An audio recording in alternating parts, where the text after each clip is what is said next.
Here are some images about our relationship to water. What do you see? Water is never just out there on its own. Instead, it's always in relationship to people, places, and the rest of creation. To protect water, it's important to see these healthy and harmful relationships. These images are from a poster called One River, Two Futures: Reflections on Water. This poster was made by the Federation of Sisters of St. Joseph of Canada to engage people about critical water issues. As part of their decades-long devotion to water justice, the Federation became a Blue community in late 2017. A Blue community pledges to protect water for life, not for profit, and ensure the universal human right to clean and affordable water. Hi, my name is Paul Baines, and I'm currently the coordinator of this Blue Community project for the Sisters of St. Joseph. With the illustration help of Jenna Kessler, I designed this poster to invite people within and beyond the Federation to think about their relationship with water and the future we're co-creating. Over video calls, I talked with several members of the Federation across all three of its congregations to hear their reflections on water. So unless we really learn to love the planet, we're not going to come with the attitudes that we see on our poster of respect and caring for the environment and for all of the beings in our environment, not just humans.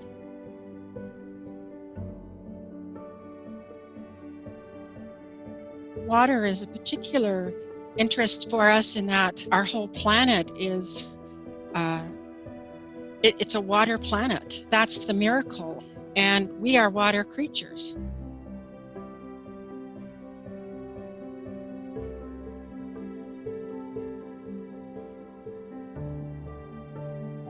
So we've got this lovely poster, and as I look at it, what I really appreciate is the first sentence under each level, each panel of the poster.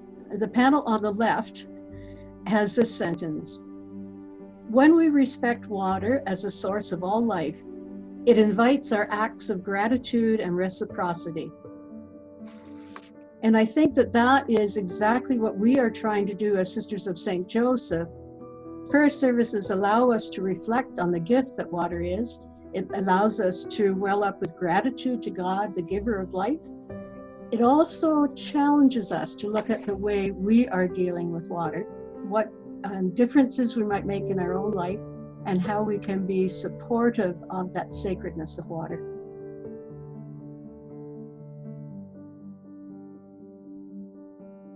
When we look on the left-hand side of the poster and we see where water is held as a common good for all, you can really see the thriving of all of creation in that image.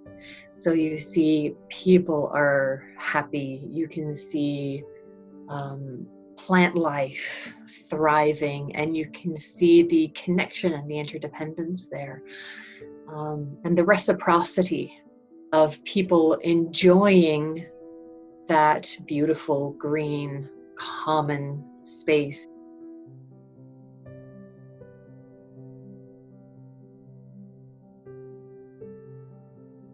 In terms of the poster, I found that it contrasted the two futures in an excellent way, not only in mood, but also in color. And you could feel that you wanted to be drawn to the future of light versus the future of darkness, where there was the polluting of the water, the destruction of water, and in amongst some of the images, I was drawn to the suits with coins as heads, and I found that very striking. These automatons were marching single file to the vending machine, and there's so much of that in our capitalist society, so that I found that very novel. In terms of the wording, I liked all of the words were wonderful, but I was drawn to the Indigenous people, being still responsible for the water and leading us to responsibility, leading us back to their ways of respect and proper dignity given to this sacred gift. Since our CSJ Federation pledge about the Blue community, I've really been thinking about those points, that water is a human right, it's a sacred gift of the Creator, it's a public trust, it's to be enjoyed by all, and it has to be carefully managed, and it can't be a source of profit. So it reminds us that we have some really important decisions to make in the future.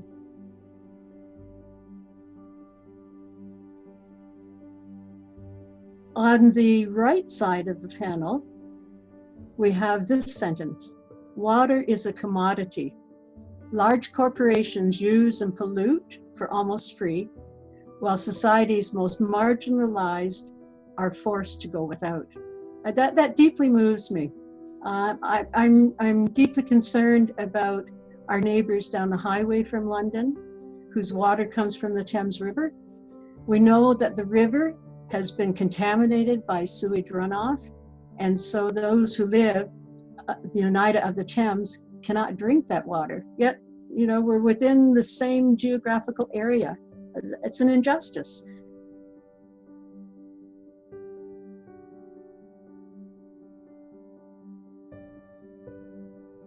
On the right-hand side, where we see the privatization of water, there's only one space that has green space.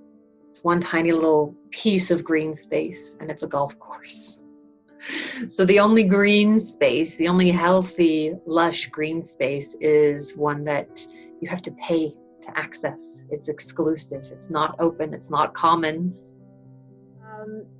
As I think about the interest that I have in water, I think also of our liturgy.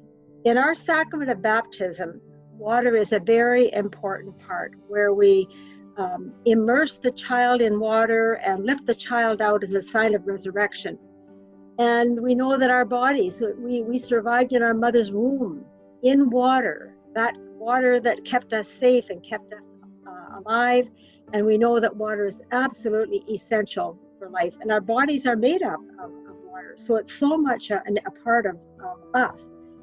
I remember when plastic bottles first came out and plastic bags, and it felt like just the best invention ever. And then, as the years went on, we saw how much destruction came with it.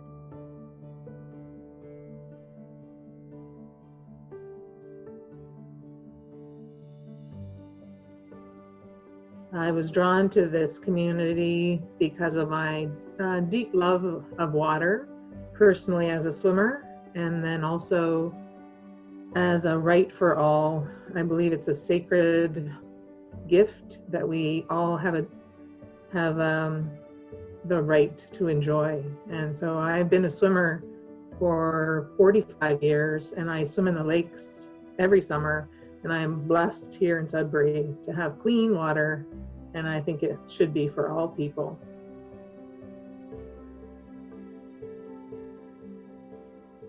And my particular interest is helping people to explore how issues around ecology, and which we're very aware of and which our poster is really demonstrating, how that links with our spirituality.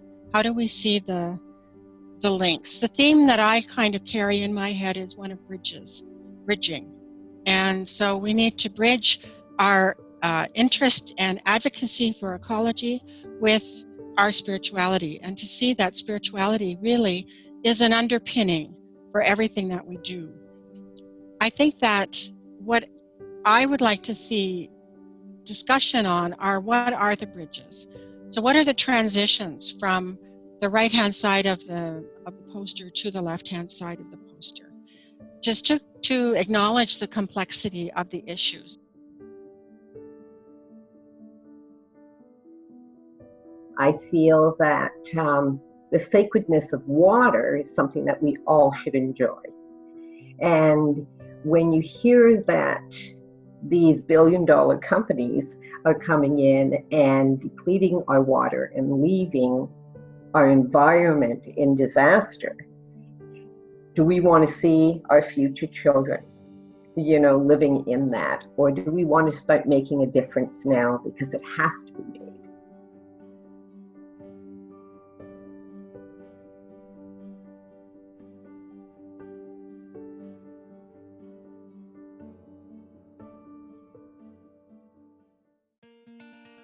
We have choices to make, and by our choices, we can have an impact, even though as individuals, it sometimes feels like, well, what difference can I make as one? I think that's another aspect of this time that we're in with the pandemic, where there has been imposed upon all of us a change of behavior. And so it has, this collective change of behavior has definitely had an impact on weather, on climate change, on disease. And even though with water, we can make individual choices, but if we can do that collectively, we will have an impact on the quality of our water, relationship with water, and with climate change, because that too is all that interconnectedness that we have.